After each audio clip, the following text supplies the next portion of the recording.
2021 жыл ичиндеги Нарын облусундагы жергиликтүү соттордун жүргүзгөн ишмердүүлүгүнүн жыйынтыгын чыгарган кеңешме 2022 жылдын 8 февралында Нарын облустук сотунун имаратында болуп өттү.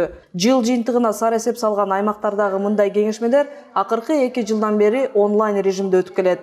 Жыл жыйынтыгына арналган кеңешмеге Кыргыз Республикасынын Жогорку сотунун төрагасынын орун басары Качке Эсенканов, Жогорку соттун төрагасынын орун басарларынын милдетин аткаруучу Нургүл Асанова, Айнаш Токпаева, Жогорку соттун соттук тажрыйбаны жалпылоо, соттук статистиканы анализдөө жана пленумдун ишин камсыздоо бөлүмүнүн башчысы Адинахан Кадыровалар катышты. Ошондой эле Нарын облустук сотунун төрайымынын орун басарлары, облустук соттун судьялары, облустук административдик соттун, райондук жана шаардык соттун төрагалары, судьялары, ошондой эле Нарын облустук сот департаменти башкармалыгынын жетекчилиги катышты. Нарын областындагы биринчи жана апелляциялык инстанциядагы соттор тарабынан 2021 жылы каралган иштер боюнча маалыматтар менен Нарын облустук сотунун төрагасынын жазык иштери жана жоруктар жөнүндө иштер боюнча төраганын орун басары Азамат Койлонбаев, жарандык жана экономикалык иштер боюнча төраганын орун басары Гүлсөн Арзыгулова, административдик иштер боюнча маалымат менен төраганын орун басары Кайырдин Бакировдун маалыматтары угулду.